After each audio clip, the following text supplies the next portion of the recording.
Hello and welcome to another episode of Questions. I'm Chris Thompson and this is Duff Crear. If you don't already know, hopefully you've checked out some of our past episodes, which if you haven't, are available on our YouTube channel under the Questions playlist, or you can also go to your favorite podcast app, look for GP Church of Christ and find Questions there as well. We urge you to check that out, and there's been lots of different topics we've gone over that we feel are really good, and we hope you can find some good content there as well. This week we're going to be talking about indifference. Specifically, indifference in looking at the question, if Jesus was here right now amongst the Christians or in our world, what would he say, but also how would we react to that, and how would we live differently? And in the midst of that, what makes us different as Christians, or are we any different as Christians than the regular good people in the world? I think these are questions that we feel have kind of come up in life and a lot lately, and we wanted to kind of work through that, because what makes us different? I think that the thing that comes out of that for me is this question of what's being effective. Mm-hmm. You know, with my students, we had a lot of discussions about how government often appears to be cynically making us or being corrupt or ineffective. Mm-hmm. One or the other. You know, we see governments stammer, and we get lots of sound bites and sound packages over this problem or that problem, and yet nothing radical seems to change. So I went to the parables of the kingdom of God, since the kingdom is kind of our theme here. Mm-hmm. And Jesus tells some pretty radical parables, and then he says a prophecy. You may remember the story of the 10 virgins who are going to a wedding, and they don't know enough to keep their lamps properly prepared for the sudden arrival of the wedding party. And there's other ones too. If you have a bag of gold and you don't do anything with it but dig a hole and put it in the ground, it's not impressing the landlord very much when you could make it grow. So we look at these and we begin to see stories that have a real meaning, and I can't be indifferent to them. I read them and I think, if I'm going to apply that to myself, instead of just saying, well, it's a nice story for Jesus' listeners, then I'm disturbed. Mm-hmm. And here's one. This is from Matthew 25. When the Son of Man comes in his glory, and all the angels with him, he will sit on his glorious throne. All the nations will be gathered before him, and he will separate the people one from another as shepherd separates the sheep from the goats. He'll put the sheep on his right and the goats on his left. Well, you know, right is the good side, left is the bad side. And the king will say to those on his right, "Come, you who are blessed by my Father, take your inheritance, the kingdom, prepared for you since the creation of the world. For I was hungry, and you gave me something to eat. I was thirsty, and you gave me something to drink. I was a stranger, and you invited me in. I needed clothes, and you clothed me. I was sick, and you looked after me. I was in prison, and you came to visit me." And then the righteous will answer, "Lord, when did we see you hungry and feed you, or thirsty and give you something to drink? When did we see you a stranger and invite you in, or needing clothes and clothe you? When did we see you sick or in prison and go to visit you?"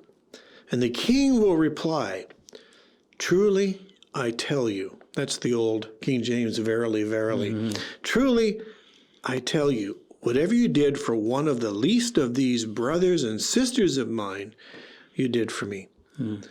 Now, of course, brothers and sisters, does he mean just other believers who follow after Jesus? Well, maybe, but he could also be everyone, brothers and sisters. Mm-hmm. And then he will say to those on his left, "Depart from me, you who are accursed, into the eternal fire prepared for the devil and his angels." Now, remember, this is in a parable setting. Yeah. So we don't really know, we're not talking about a place full of blowtorches and guys with spiky tails, and we're talking about some other place that would be, for us, more unpleasant. So maybe for Canadians it would be as cold as it is outside right now. We wouldn't have any jackets. I don't know. Yeah. But the bottom line is, "For I was hungry," this is the point, "and you gave me nothing to eat. I was thirsty, and you gave me nothing to drink. I was a stranger, and you did not invite me in. I needed clothes, and you didn't clothe me.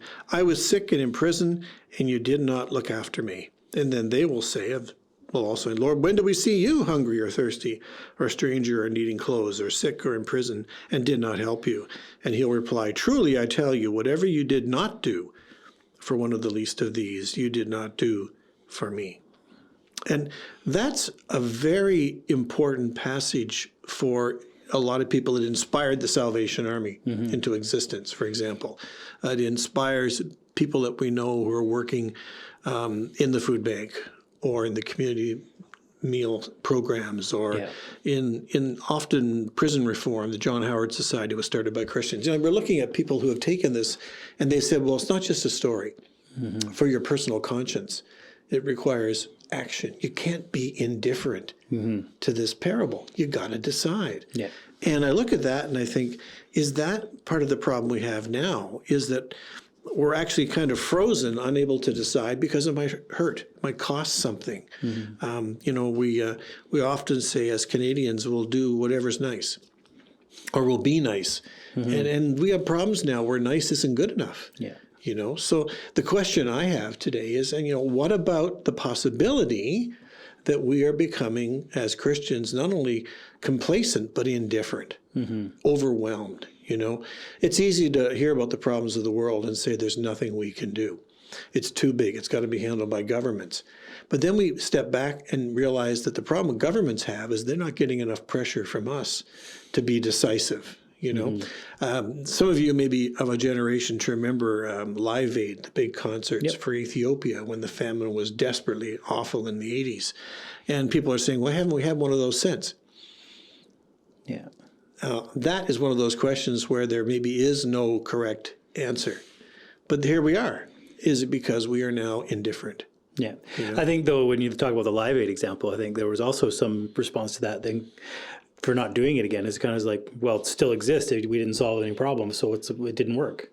Well, there's a good question, you know, and the question then becomes, well, is it supposed to cure it forever if we don't change the other problems, you know? Yeah. But I mean, and I think for Christians, that's the challenge, is like we sometimes come up against something and it doesn't solve the problem. It might help some people. And then we go, well, it wasn't successful enough. Well, it's ragged truth. It's not pretty and nice and tied up in a bow. And there's no insurance policy. You know, we sent from the Peace Country something like 80 or more individuals to go to the 80s famine in Ethiopia and serve as volunteers. And they were farmed out all over the famine area in the north. That tends to be where the famines are.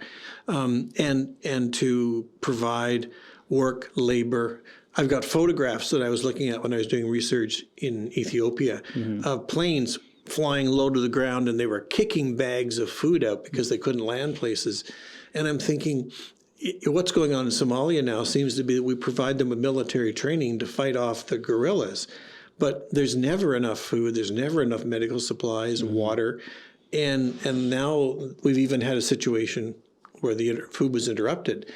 But will it take another kind of voluntary uprising? Perhaps not. In fact, I think governments might not want that kind of pressure. But the bottom line is these people can't wait. And if we're watching this, do we have a responsibility?